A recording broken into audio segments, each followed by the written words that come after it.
It's like nice to like your own thoughts. Funny hand lotion, my hand it was just when I jive. Something my back. Really terrible, like skin last time. From here and here goes.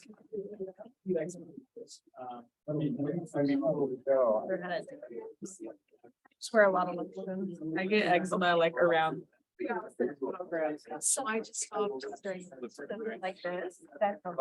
You're killing it. Good job. And then we're because this one is already. Yeah, because I looped that one, and you're good. Then you can. I can grab you another one. I'll go get it. Thanks. Yep. It's too bad.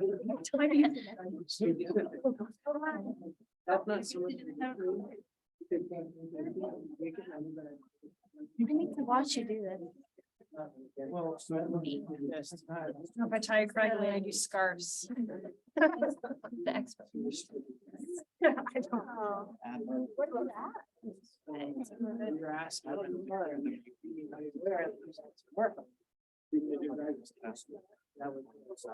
Okay, everybody, ready for the last day of seminar? Well, the Kleenexes, let's deal with the emotional, reaction to this coming to a close. You all look so good. And all of those of you that are on Zoom, we welcome you. We let you know that it's warmer where you're at than it is here. We don't know how to fix the heat in this building right now, so we all have blankets and coats and extra layers on right now. We are excited to have Dr. Bryan Howell here. We haven't pulled out our relative finder to make sure, but he says he's from the Fairview Howells and I'm from the Idaho Howells. So in case you didn't know, Howell's a very common name in England and Wales. It's kind of like the Smith here in the US. So there's a lot of Howells. And Is there a Howell? Right there. yes. And she's been the reason we've been having this discussion. So, and we will have a little bit more discussion, but let's start with a word of prayer. Nathan, if you would get us started today, we appreciate it. Our dear Father in heaven, we are grateful for the opportunity to come and listen to Dr. Howell and thank you for the moisture we've been getting to. We pray that thy spirit may be with us, that we may learn and grow today. And we say these things in the name of Jesus Christ, amen. Amen. Thank you. Now, wrapping up the semester, there is a final. It's over 300 questions long and it will take you a few hours. So I hope you've all scheduled time for that this next week. Actually, I just went in and even eliminated one more question. It's a 2-question essay. It's worth 2 of these seminars. We really want you to do somewhat of a processing, a reflection, and make some suggestions on what we can do to improve. We also would love you to nominate some other presenters that we might consider as I work on the schedule for next semester. So take it seriously, get it done by when? 16th at midnight or else, okay, or else. And then anything else you want to say as far as them finishing up their finishing up their defense, and also finishing up their interview? Was that by the 14th? Yeah, I couldn't get it to be. You tried. If it's a real problem and you do need the 15th or 16th, we'll do an override, but it should be done. Most of you are done anyway. And then we are really happy to let you know you have one last chance, about 6 of you, to do your defense. Tyler, did you invite the rest that haven't to come to your defense? Aren't you doing that next week? Oh, yeah, Wednesday at 1. So Wednesday at 1, I'm sure they'll have punch and cookies there and you can do, is there a virtual option? We prefer you in person, but. Yeah, Rick should have his. And have we made you more nervous now? No, sorry, it's just. Okay. Someone responded about the soup that's coming. Okay. We're grateful. Now, do we have an announcement from IPSO? I hope you all brought your white elephant gifts. We're going to be doing a white elephant gift exchange right after this. So it'll be quick, it'll be fun, just have fun together. And then tomorrow we're doing free waffles in the lab all morning. So come and go and we'll have a great time. And we've adjusted our goal for the knitting hat project for Whither. We shoot for like 25 hats by maybe Valentine's Day. Instructional designers are not allowed to adjust the schedule. Remember, You're just gonna, you can kind of scoop. so what is it the quality or the scope or? People don't hang out in the lab and knit, I guess. Okay. Good. Let's, we're honored to have Dr. Howell here. We met his assistant Abby, who gave a wonderful presentation on an exciting and engaging study abroad that we all want to go to. He is going to make a couple of clarifications and let you know that the date's been extended and funding and that kind of thing. So take a minute or two to do that. And if we kind of introduce yourself, many of us know a little bit about you and the industrial design program, but part of the reason why we wanted you here is as I became more familiar with his Vita, his journey here to BYU, we all want to hear it. It's amazing. And he's been in the professional world a lot. He brings to this academic community real world experience. So we're honored to have you. Thank you. The time's yours. All right, thank you very much. So I'm Bryan. By the way, he's coming off of out of his sick bed and not been feeling well. I didn't think he was going to be here in person. He was still going to do it by Zoom. So thank you for dragging yourself out of bed to be with us today. No problem, but if I start losing energy, just say, go take some drugs. All right, thanks for the invite. I will introduce myself. In fact, that's the slideshow. So I'm going to give a slideshow. My father was an entomologist, so I Talk about the abroad first. actually it's built into the slideshow. So I'm going to get there and we'll dig into it. Okay, good. Thank you. My father was an entomologist. You know what that is? Of course, this is a smart crowd. It's the study of insects. Spiders scary. So I grew up with spiders and bugs in our house, in our refrigerator, and on a daily basis. So you're going to see a few bugs through the slideshow. I don't know where you guys are going to end up. So before I start telling stories, help me understand what's next for you. Why are you in this program and what are you going to do when you get out? I want to know what you're going to do when you get out, so I can try and steer my comments to your situations. All you Zoom students, quickly send something in the chat. Some of you rapid fire, quickly tell them. Who can share? Great, thank you. We're aiming for e-learning and instructional design. So is that at a university or commercially? Either. Or nonprofit. Or nonprofit. All right. Anybody else? Or is that the target? Pretty much across We have a lot of UX designers. a lot of UX designers. So what do you, Well, maybe a few. a few, Exaggerate. you UX designers? Okay. What else do we have? And what's coming in on the chat? AI Artificial intelligence. in education. Machine learning. That's going to be interesting. Okay. Well, I'm an industrial designer. And this is a little bit about me. You can follow me on, I think this is Facebook and then Instagram. And then for our knitters in the classroom, I have two Samoyeds, nice white hair, and I sell Chingora on Etsy. Okay, so I just got an order today from Germany. So we're, I've got some of my skeins on my Etsy page and on this Instagram. But I go and ride with them. Done about 100 rides a year, and we also have a little sled they pull us around on down at my house. So I live up in Park City, and I've been up there for 15 years. And so I travel down to teach here at BYU 3 or 4 times a week. Okay, this is my family, and we enjoy traveling. I'm a curious person. I love to travel. This is a week. I spent a weekend on a skinny boat in England. That's Greece and Morocco and Amsterdam.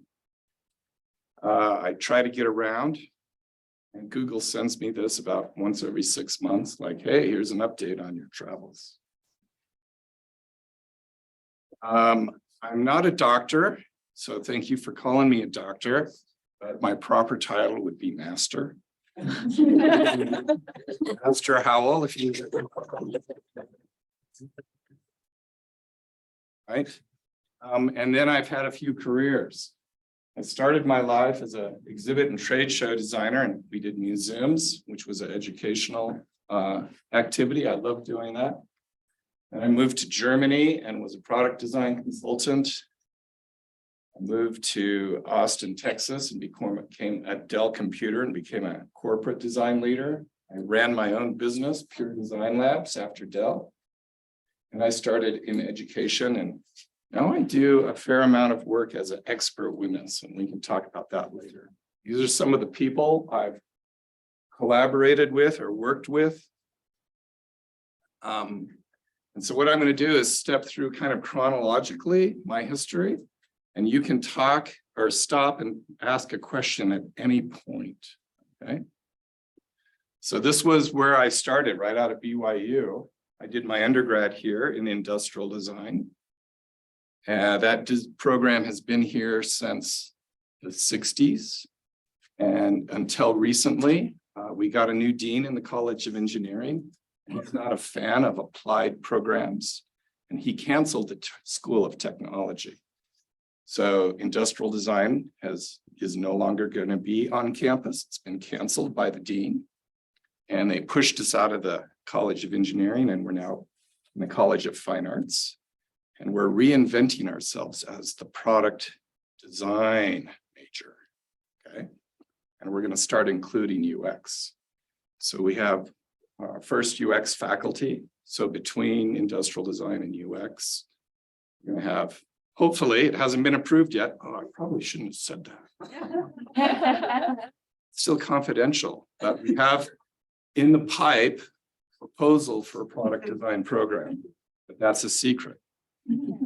I suspect it'll be approved, but you never know. Okay, they could come back and say, no, this is a scam. We're not going to approve it. Okay.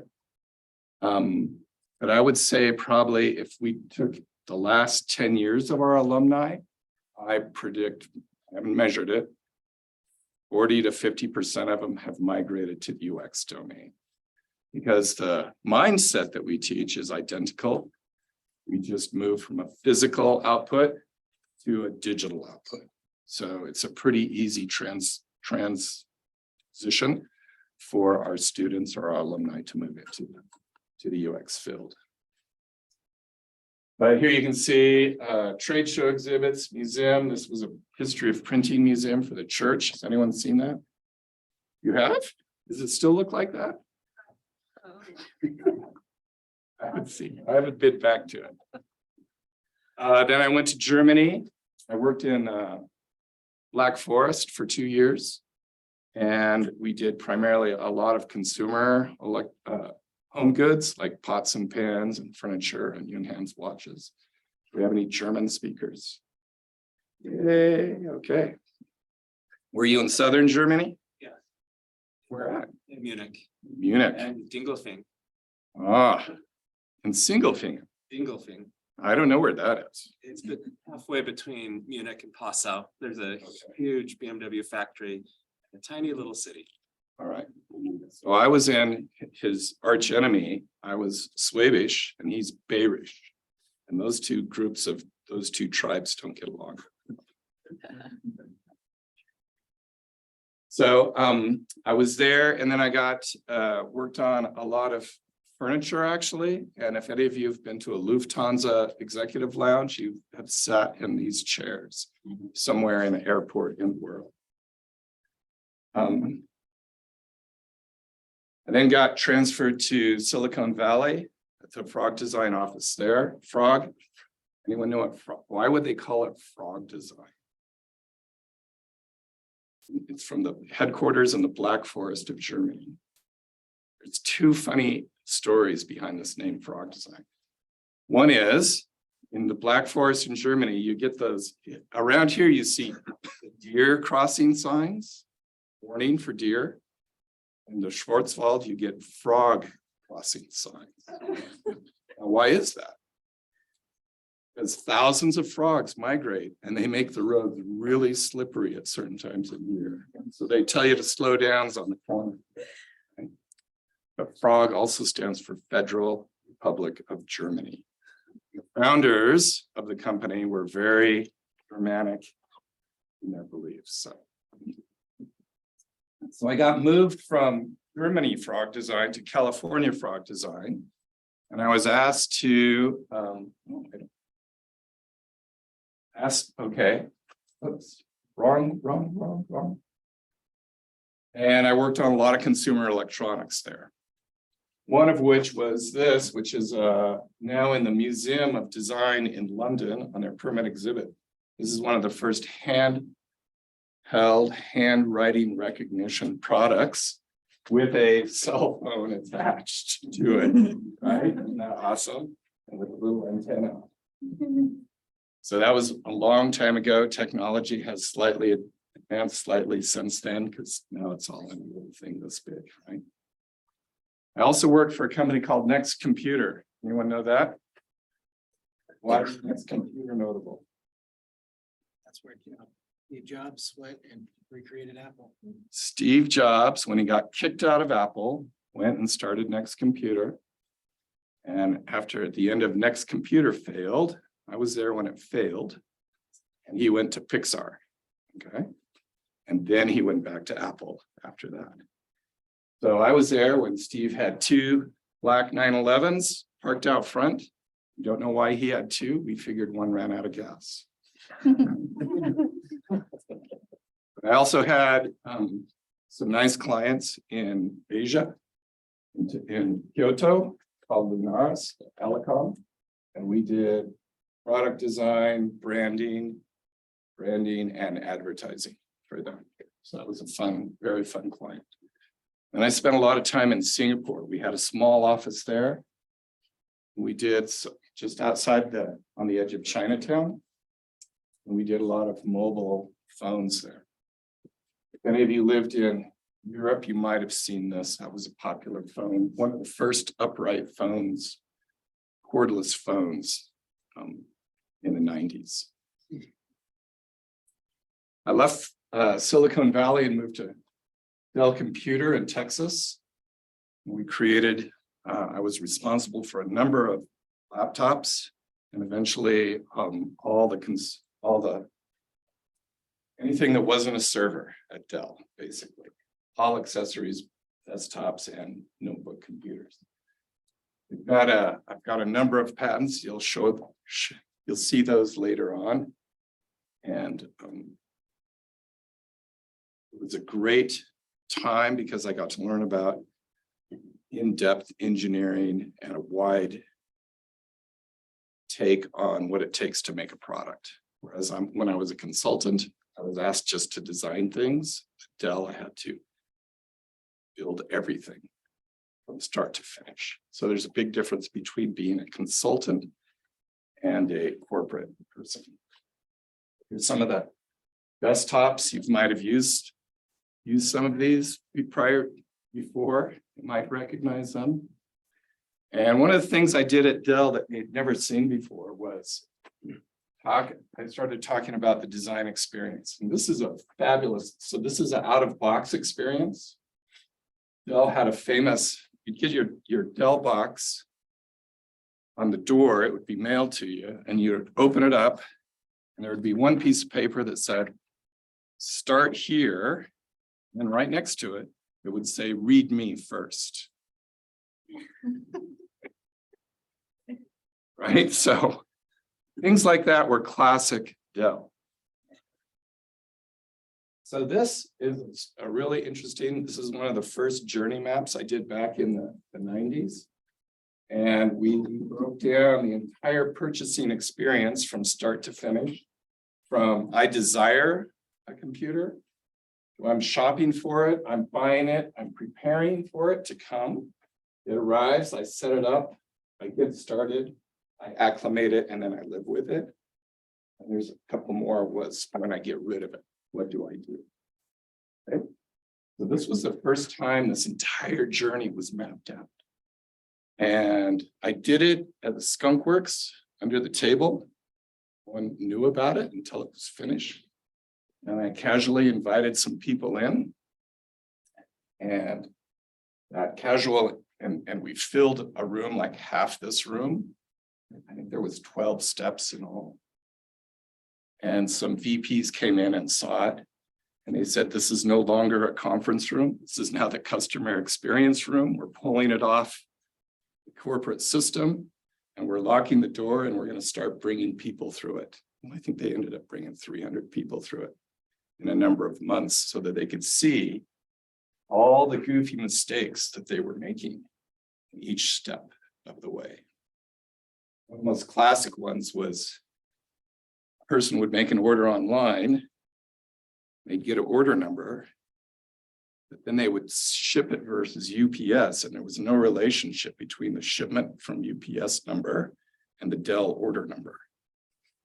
So if there was any question, a customer could call up Dell, but they only knew the Dell number and no one knew but UPS, the UPS number. So there was no correlation. So what's it called? What does it cost to call Dell for any question in the 1990s? It cost Dell $35 to pick up the phone because of all the overhead and the number of people that they had to hire to accommodate that simple issue.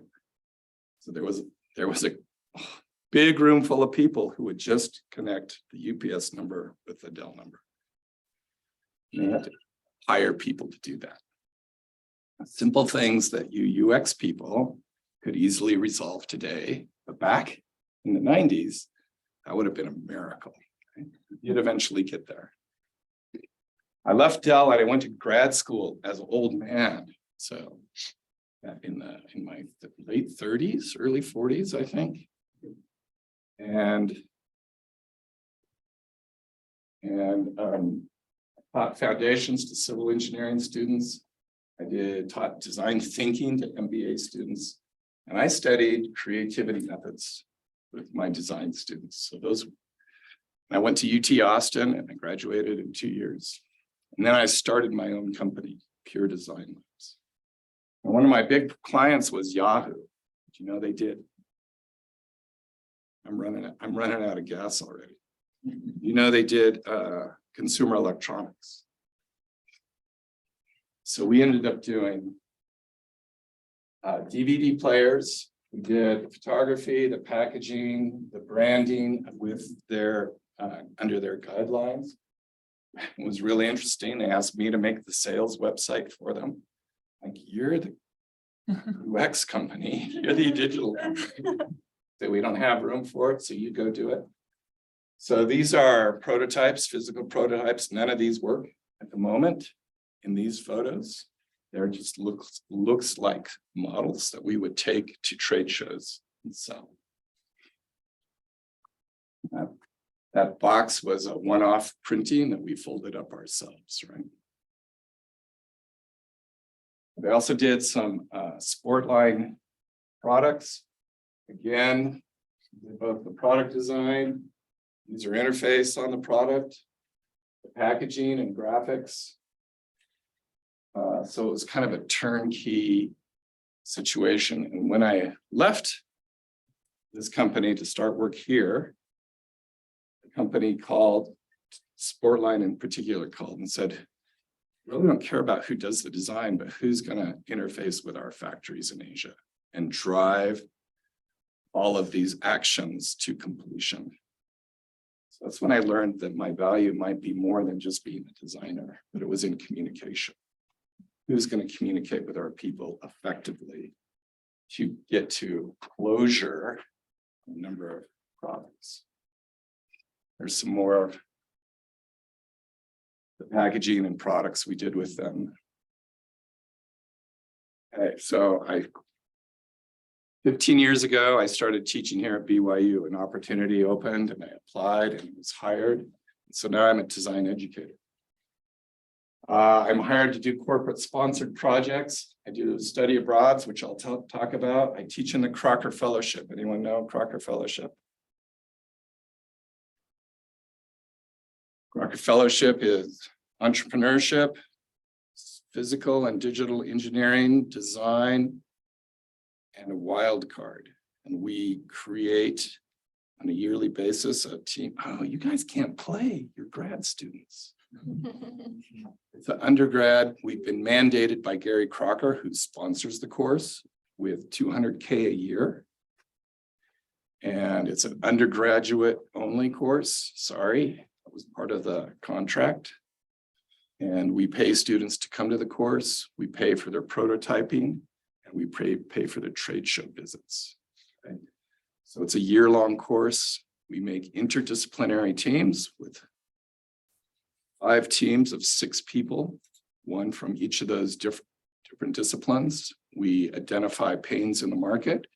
They develop solutions to that with the expectations that they go to a trade show and present their product at the end of the course. And so that course starts in January and it ends this month. So we have our final project due next week. And last night they gave pitches to real live venture funding people for all their different businesses. Pardon? Is it short take? It's a form of, it's a rookie level Shark Tank. Yes, exactly what it is. And this year we have a whole slew. Yay. Students have to apply for it. We interview them, and then we accept them into the program. They get about up to $15,000 to build their prototypes and travel. And they come back from the trade shows just ecstatic. We also have we have 4 faculty teaching it: design, engineering, business, and law. So all the teams are working under legal contracts, real money, with real outcomes. So one of our more famous teams from 10 years ago is now today Owlet. You know Owlet, their products. Yeah, that came out of that company. It's now a publicly held company, came out of this course. I run corporate sponsored projects. Our last one was Black Diamond Outdoor Products, and we ran it in conjunction with people from Budapest University and from London City University, for engineers, product engineer, and then our 3 designers. So I love running these large corporate sponsored, multidisciplinary, multi-country projects. And that's been a blast. We worked with Tupperware out of Brussels and Florida, Hewlett Packard out of California, Dell, of course, and Jasco's from Oklahoma. But this is the type of work we'll end up doing. We create new ideas, and this is a CAD rendering of a product, Black Diamond. I also run study abroads. I've done, I don't know, like I'm on number 10, I think, number 10 or 11. So this is what I take students primarily to Europe. We look at design history sites, as well as go visit corporate culture or corporate design groups and talk about their cultures. So this year, I'm doing the service design course, and that application I extended for another week because I had a bunch of people try to get in on Friday and it was already closed. So they opened it for another week. I know a number of students. I've had email conversations with 2 students in this crowd. And there's a couple of changes that might occur, that will occur. I will open up a 500 level course. I'll co-list it as a 490. I think it's a 490 something right now, but I'll add a 500 level, giving you opportunities to get an elective credit. Is that correct? For your program year, okay? Graduate schools, students do have to pay a higher price for it. However, that higher price, as I understand it, will dump right into this total price at 100%. So I believe it's a wash for you. And then you can go to the year of programs and apply for experiential funding. And that's a negotiation between you and each individual program. Okay. So that happens in May. We'll leave. That's really bad, isn't it? We leave April 30th. Come back May 14th. We're going to go to the University of Aalborg, Denmark, but in their Copenhagen campus. So I've had 2 of my alumni go to this program. It's a service design graduate school, which, by the way, is a hot and growing major or discipline. And it's FYI, it's also dominated by women at the moment, like about 80% women. And this program in Copenhagen is one of the key hubs for this discipline. The other one is in Milan, Italy, at the Polytechnic. I had 2 of my past students show up and go through the grad school grad program here. They both had jobs within a year before they graduated locally.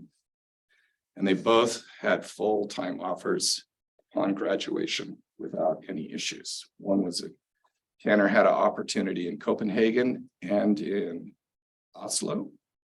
And Troy ended up getting married. He's still there. And he's working for, I think, Ernst Young, the service designer. Okay. So their faculty found me this summer in Spain at a conference, and they said, "Hey, you're Tanner and Troy's faculty member." And I said, "Yeah, they're awesome." They go, "We love them. They were fantastic students. Can we get some more of them?" And I'm like, "Well, we don't have service design here. I don't know how to get. No one here knows what that even is." And I said, "If you run a workshop, I'll try and get students to come over, because I would love all of BYU students to have access to service design." So they said, "We can do that.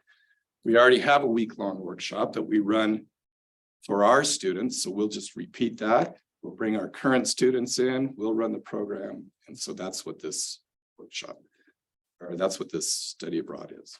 We'll go do a week in Copenhagen with the grad school faculty there. And then the second week, we'll go to Barcelona and look at some historic Gaudi buildings. And then we'll go to London and see some more design history sites. Okay. So that'll be April, May.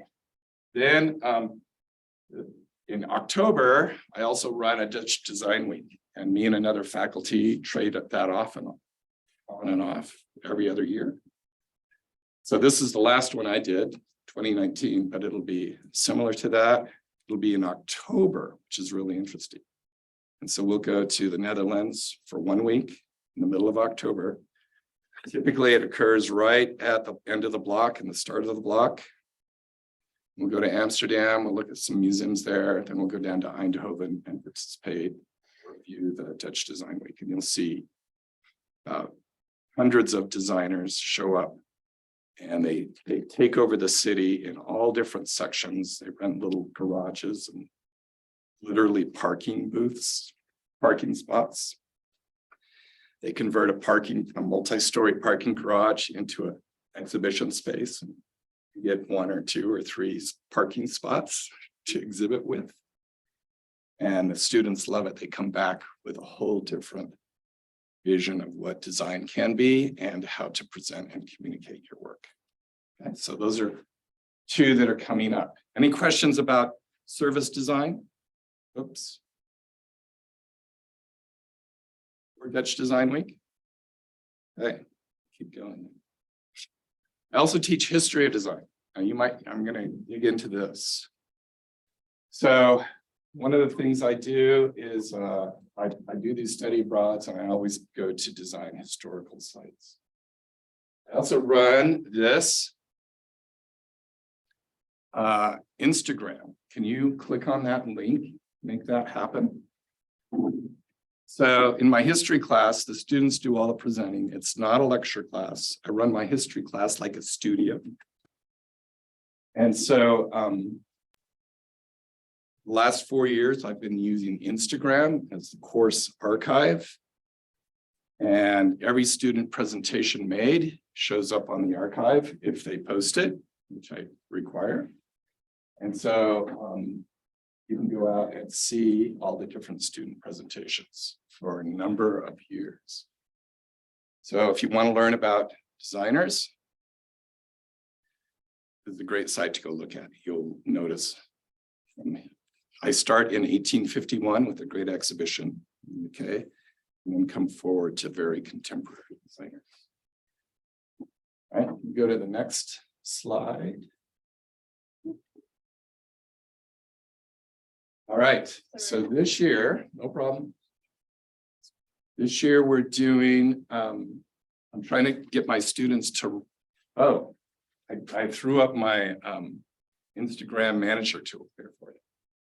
So we've had 17,000 impressions in the last few weeks or a few months, reaching 6,000 accounts.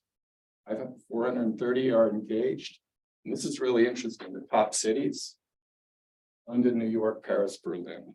Notice Provo isn't on the list. It usually is.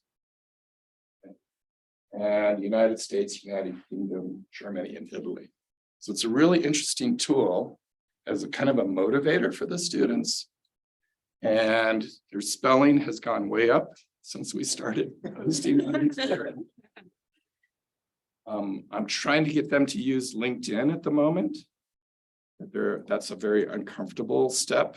This is a fairly benign step, but going to LinkedIn and reflects upon them individually, and there's a big hurdle, it seems. Okay. Next page. So this semester, I write a lot about this class. Go ahead. It should work for you.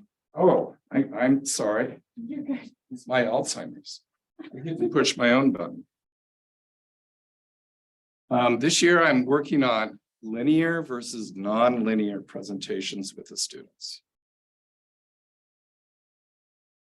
Any opinions on that? What does that mean? Why would I explore it? How you tell a story, where you start with your story, right? Where you go from the beginning to end, or Right. So students are only taught basically linear storytelling, and they become pretty good at that. But I want to introduce them to a new tool, Figma, and I want to introduce them to the world of UX, which is non-linear. Okay, so I'm having the students make their designer presentations. Started the class with Canva, which most of them haven't used before, because they're all Adobe freaks. Then I changed them to Figma.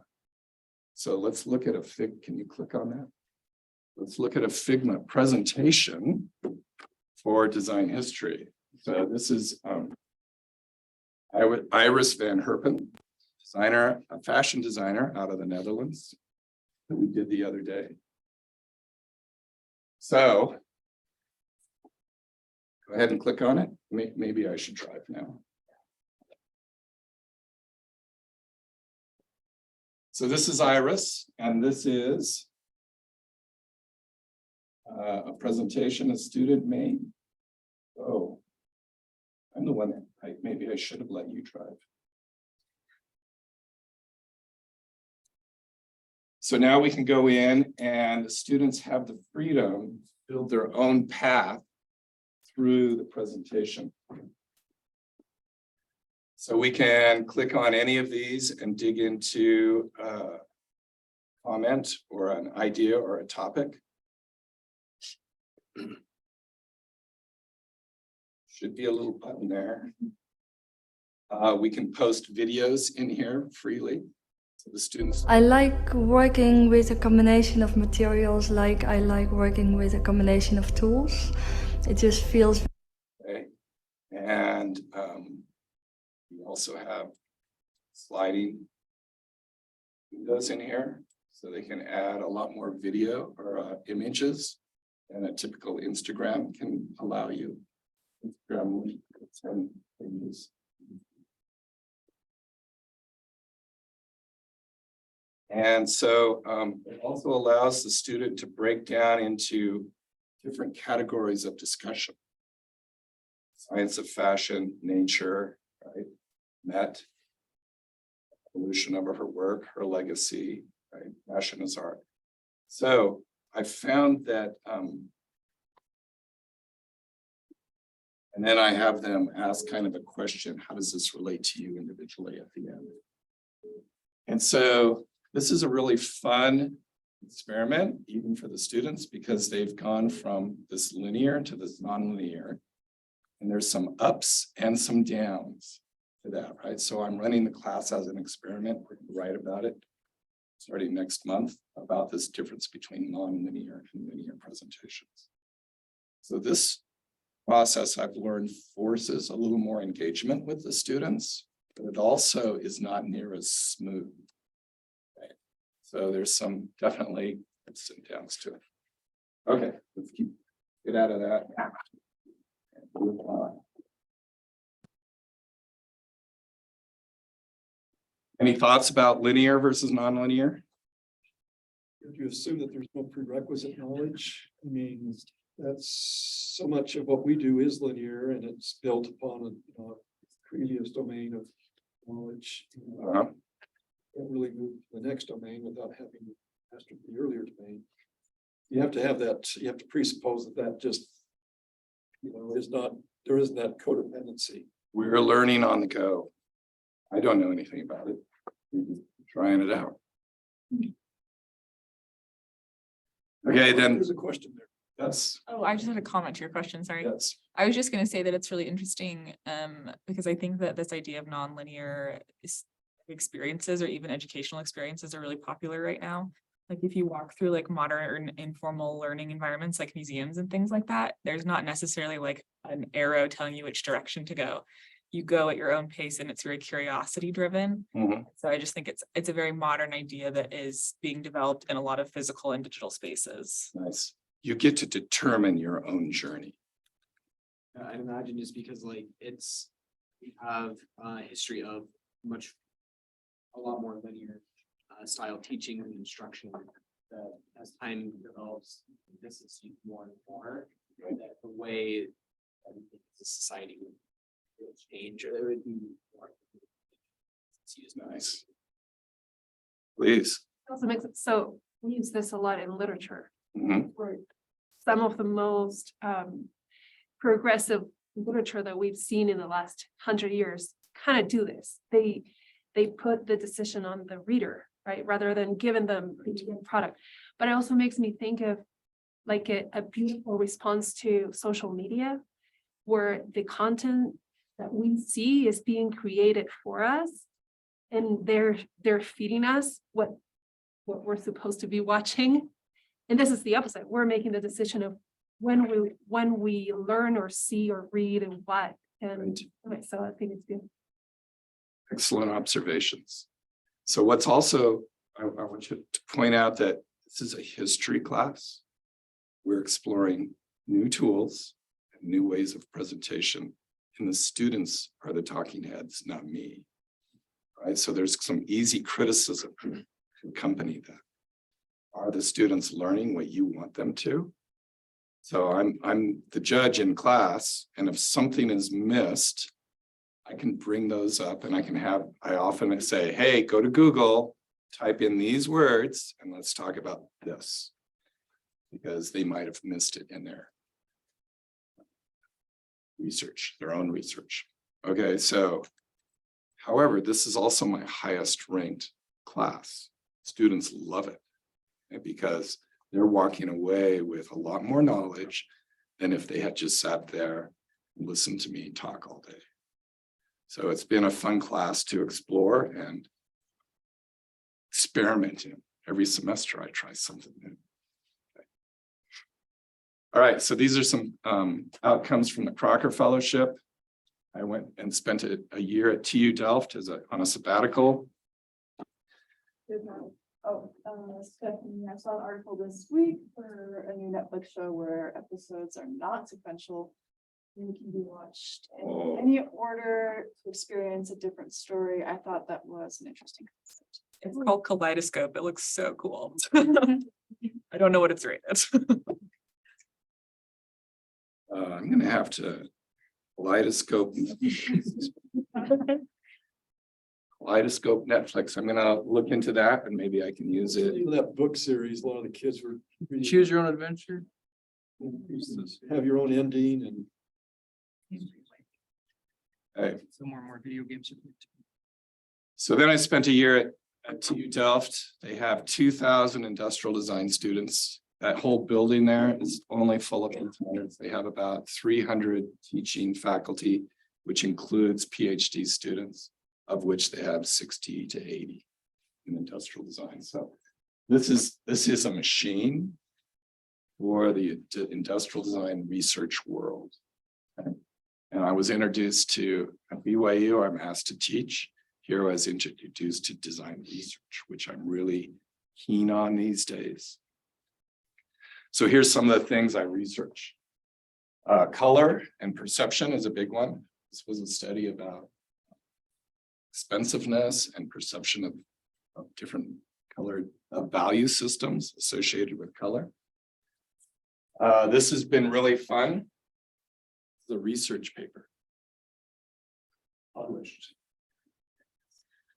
What do you think? It's crazy, huh?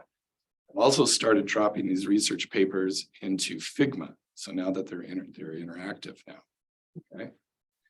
So as a designer and as a design researcher now, my world is visual. I teach visual every day. But the academic research world is verbal. There's a conflict there. So why can't visual educators publish visually? That's our primary question. Okay, so 5 years ago, sat with my buddies at TU Delft and we said, let's invent the visual research paper, non-written research outputs. So we got I was involved with a conference and we talked after much convincing. We said, let's try a visual research paper track. We did really well. We had 20 papers submitted that year, published about 12 of them. And that was 5 years ago. That same conferences kept visual research papers in their conference since then. And that's run by the Design Society.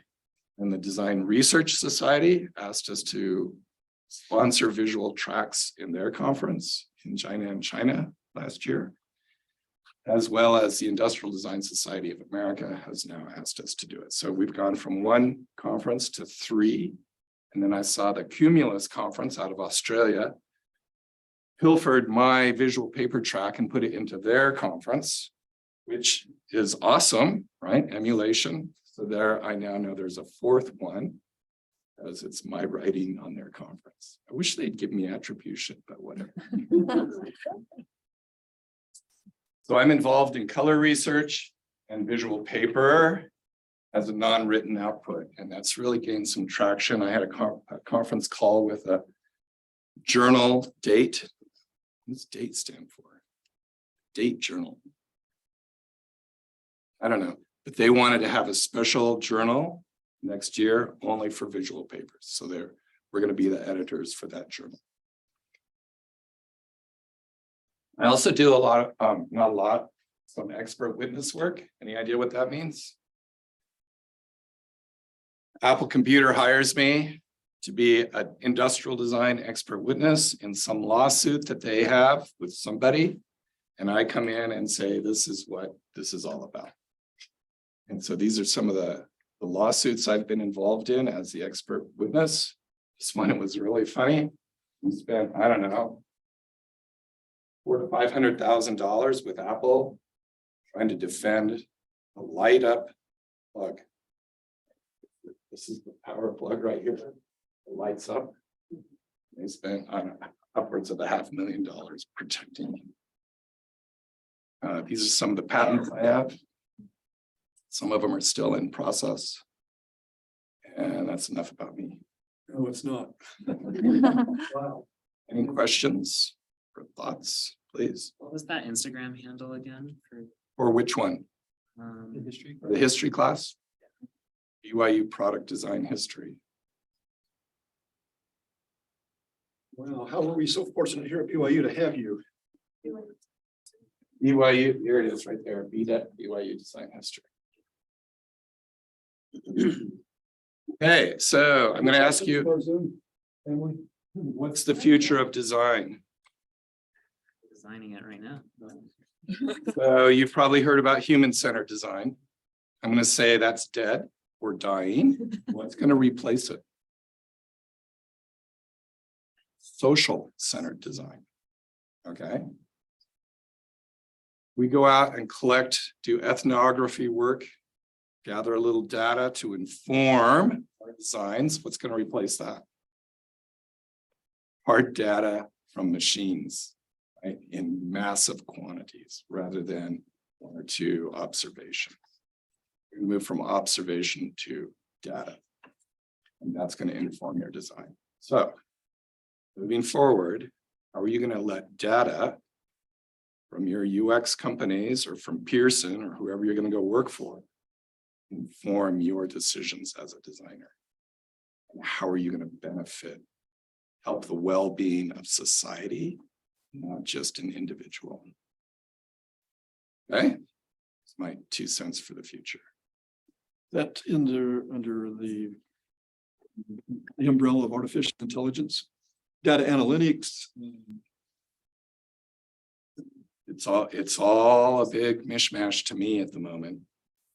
But yeah, There's no question that there's going to be more data-driven design. absolutely data-driven design. Well, thank you so much, Dr.